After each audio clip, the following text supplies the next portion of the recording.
Waalaikumsalam warahmatullahi wabarakatuh. Pertama-tama marilah kita panjatkan puji syukur kepada Allah Subhanahu wa taala berkat rahmat, hidayah dan karunia-Nya. Kita bisa bertemu kembali pada acara pengajian rutin keluarga dalam keadaan sehat walafiat. Sholawat dan salam semoga senantiasa tercurahkan kepada junjungan kita Nabi Muhammad SAW, kepada keluarganya, sahabatnya dan umatnya yang setia sampai akhir zaman. Marilah kita membaca basmalah bersama-sama untuk memulai acara siang ini. Bismillahirrahmanirrahim. Baiklah, langsung saja kita mendengarkan nasihat Anang mengenai amanah kepada Anang. Dipersilahkan. Terima kasih. Assalamualaikum warahmatullahi wabarakatuh. Waalaikumsalam warahmatullahi wabarakatuh. Alhamdulillahirabbil alamin. Arsala rasulahu bil huda wa dinil haq liyudhhirahu 'ala dini kulli wa kafa billahi syahida. Asyhadu an la ilaha illallah wahdahu la syarikalah wa asyhadu anna Muhammadan abduhu wa rasuluh. Allahumma salli wa sallim ala nabiyyina Muhammadin wa ala alihi wa ashabihi ajma'in. Anak-anakku dan cucu-cucuku yang Anang sayangi, pertama-tama marilah kita panjatkan puji syukur kehadirat Allah Subhanahu wa taala yang mana siang hari ini kita bisa bertemu kembali dalam suasana sehat walafiat, ya. Dan khususnya dipandu oleh pembawa acara yang khusus, Mbak Nadira. Luar biasa ini, pintar sekali nih bawa acara ini. Salawat dan salam semoga senantiasa tercurah kepada junjungan Nabi kita Muhammad Sallallahu Alaihi Wasallam, pada keluarganya, sahabatnya dan umatnya yang setia sampai akhir zaman. Anak-anakku dan cucu-cucuku yang ayah dan Anang sayangi, pada kesempatan ini ayah ingin memberikan nasihat mengenai amanah, ya, agar kita menjadi orang yang amanah. Karena sekarang ini sepertinya krisis amanah, ya. Di mana-mana banyak orang yang berkhianat terhadap amanah yang diberikan kepadanya, terutama para pejabat kita, ya. Sampai-sampai saat ini orang yang sudah terbukti tidak amanah justru diberi amanah lagi. Nah, itu fenomena yang luar biasa. Anak-anakku sekalian dan cucu-cucuku semua, apa yang dimaksud dengan amanah itu? Amanah adalah salah satu dari sifat yang terpuji dan agung yang harus dimiliki oleh kita sebagai seorang mukmin. Kalau menurut Kamus Besar Bahasa Indonesia, amanah itu diartikan sesuatu yang dipercayakan atau dititipkan kepada seseorang. Dalam bahasa sehari-hari, amanah diartikan dapat dipercaya. Jadi kalau dikatakan orang yang amanah, artinya orang yang dapat dipercaya untuk memegang sesuatu yang dipercayakan kepadanya dan dapat menunaikan kewajibannya sesuai ketentuannya. Bukti keagungan sifat amanah ini sebagaimana difirmankan Allah Subhanahu wa taala dalam Al-Qur'anul Karim, a'udzubillahi minasyaitonirrajim, walladzina hum li amanatihim wa ahdihim ra'un walladzina hum ala salawatihim yuhafidun ulaika humul warisun alladzina yarisunal firdausahum fiha khalidun.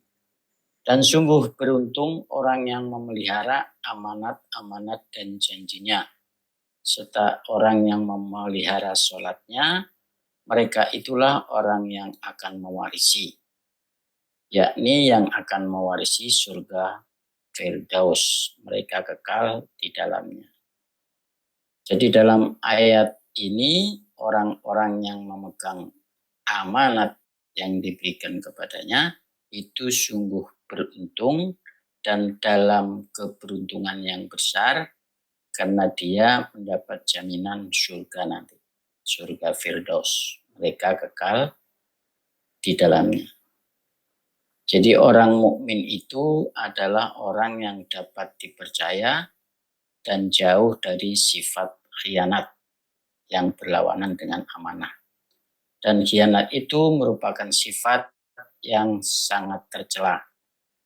Dan dia merupakan sifat dari orang-orang munafik.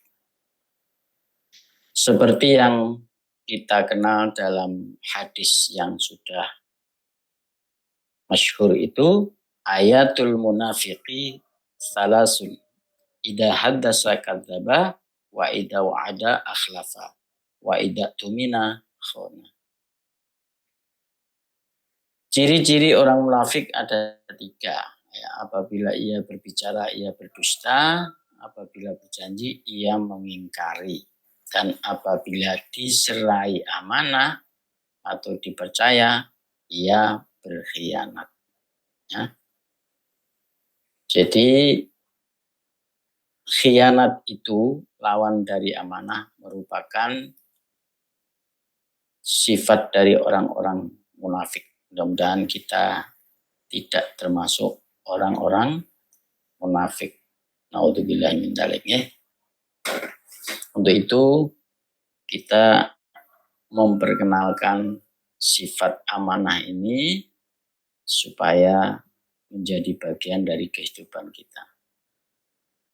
Sedangkan mengenai amanah ini ada beberapa macam yang bisa kita ketahui.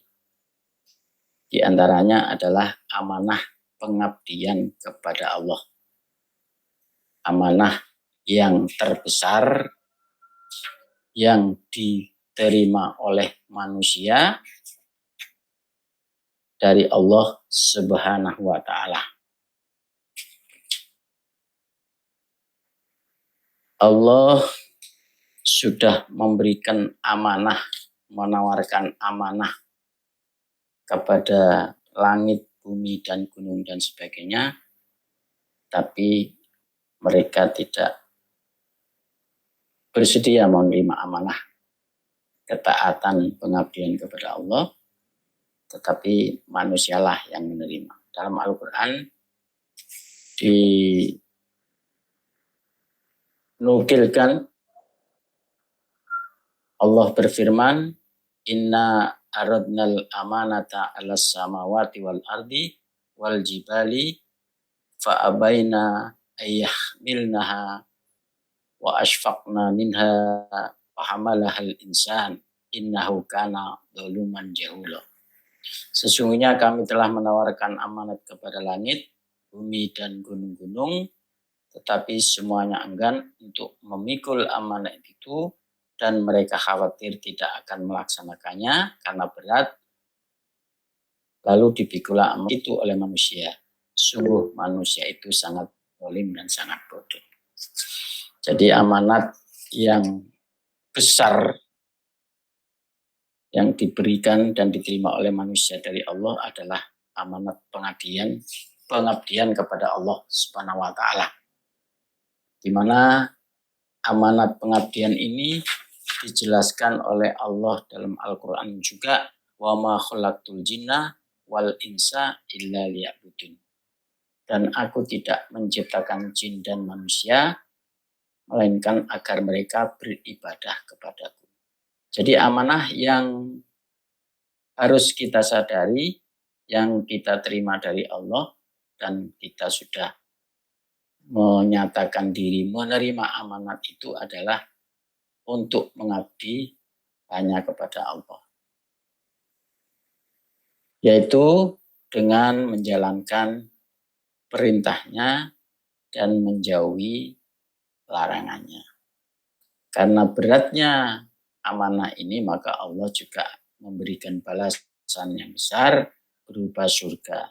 Dan kalau kita berkhianat, balasannya juga sangat pedih, yaitu neraka. Jadi untuk itu kita harus memperhatikan amanat ini, sehingga kita harus berusaha ya untuk senantiasa selalu berusaha menjalankan perintah-perintah Allah dan menjauhi larangannya. Kalau perintah-perintahnya itu kita usahakan untuk kita laksanakan semampu kita, berusaha kita laksanakan sesuai kemampuan kita. Tapi kalau larangannya itu semuanya harus kita hindari. Usahakan harus dihindari. Itu amanah yang pertama. Kemudian amanah yang lainnya bentuknya adalah amanah sebagai pemimpin. Seperti kita ketahui juga Rasulullah bersabda, ketahuilah kalian semua adalah pemimpin. Dan kalian akan ditanya ikhwal apa yang dipimpinnya. Amir atau raja atau presiden atau apa sebutannya, yang memerintah manusia adalah pemimpin. Dan kelak akan ditanya tentang rakyatnya. Seorang laki-laki adalah pemimpin bagi keluarganya. Dan ia pun ditanya ihwal mereka. Seorang wanita adalah pemimpin di dalam rumah suaminya. Dan ia akan ditanya mengenainya. Seorang budak adalah pemimpinnya. Dan ia akan ditanya juga tentangnya. Ingatlah, sekali lagi, setiap kalian adalah pemimpin, serta kalian akan ditanya tentang apa yang dipimpinnya. Nah, ini harus kita camkan, kita pahami bahwa semua kita itu adalah pemimpin. Orang laki-laki pemimpin terhadap keluarganya. Oleh karena itu, pemimpin keluarga itu berkewajiban untuk membimbing keluarganya agar dia menempuh jalan yang benar. Ya. Kemudian supaya laki-laki sebagai pemimpin itu tidak berat, ya, yang dipimpin juga harus berusaha untuk memperbaiki dirinya supaya sama-sama bebannya nanti dalam pertanggungjawaban di hadapan Allah tidak berat. Ya. Seorang ibu pemimpin bagi anak-anaknya.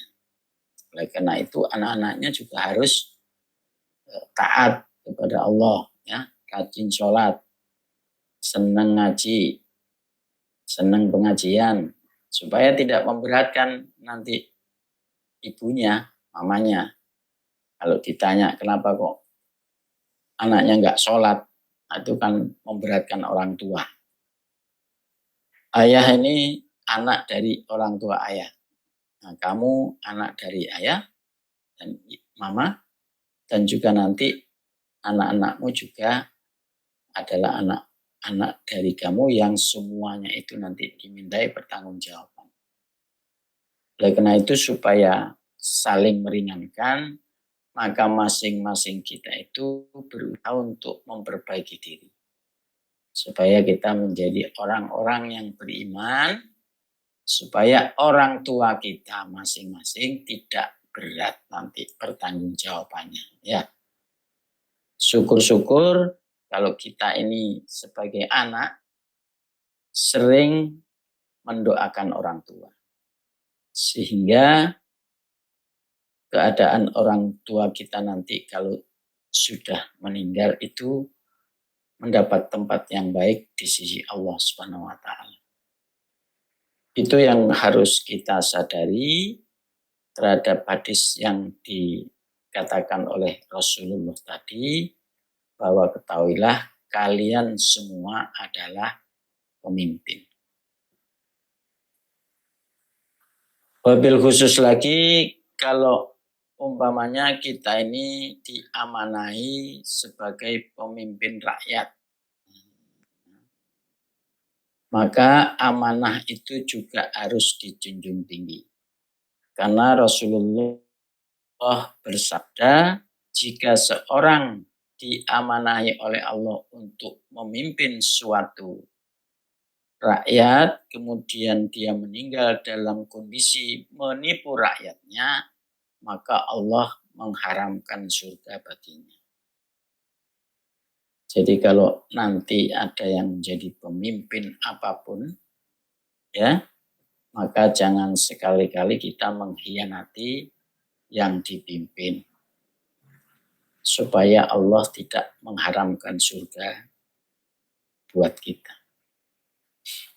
Yang kita lihat sekarang ini kan banyak pemimpin yang tidak amanah. Banyak yang menyalahgunakan kekuasaan jabatannya untuk memperkaya dirinya, dan itu sepertinya sudah menjadi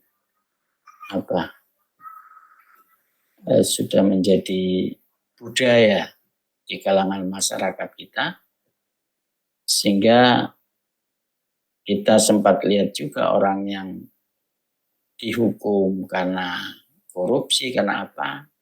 Dia masih sempat tertawa-tawa, senyum-senyum di hadapan kamera. Ya, seolah-olah tidak menanggung dosa apa-apa terhadap rakyat yang memberikan amanah. Ini adalah pemandangan yang sungguh sangat memprihatinkan kita. Oleh karena itu, kita jangan terarus yang rusak seperti ini. Kemudian khusus juga kepada kita yang berada di lingkungan keluarga, maka amanah terhadap keluarga itu juga kita tanggung, supaya kita memelihara keluarga kita. Allah berfirman, ya ayyuhalladzina amanu qu anfusakum wa ahlikum naro. Wahai orang-orang yang beriman, peliharalah dirimu dan keluargamu dari api neraka. Nah, seperti yang disabdakan oleh Rasulullah tadi, ayat ini juga menyatakan bahwa kita ini disuruh untuk memelihara diri kita sendiri, karena diri kita juga telah menerima beban amanah dari Allah, dan juga kita disuruh melindungi keluarga kita dari api neraka. Oleh karena itu, sama-sama kerjasama yang baik, orang tua memberikan nasihat, anaknya juga ikut memperbaiki diri. Itu amanah sebagai pemimpin. Kemudian yang berikutnya amanah dalam harta dan titipan. Nah, seperti tadi saya katakan, pada masa sekarang ini betapa banyak kita temukan orang yang sudah tidak amanah. Bahkan tragisnya orang yang sudah nyata-nyata terbukti nggak amanah, menyalahgunakan jabatannya, malah sekarang ini mendapat jabatan yang terhormat. Nah ini kan sudah rusaknya kan, sudah keterlaluan gitu ya. Tapi itulah yang ada sekarang ini. Oleh karena itu, anak-anakku semua, jangan kita ikut arus seperti itu. Jadi kita harus menjaga diri dan pandai-pandai untuk menjaga amanah yang diberikan kepada kita. Rasulullah sudah memberikan contoh teladan yang baik mengenai amanah harta dan barang titipan ini. Seperti yang dikisahkan dalam sejarah peristiwa hijrahnya Nabi itu, Rasulullah ketika mau hijrah meninggalkan Ali bin Abi Thalib di rumahnya supaya orang yang mengepung Rasulullah itu menyangka bahwa Rasulullah masih ada di rumah. Jadi Ali yang disuruh tinggal di rumahnya.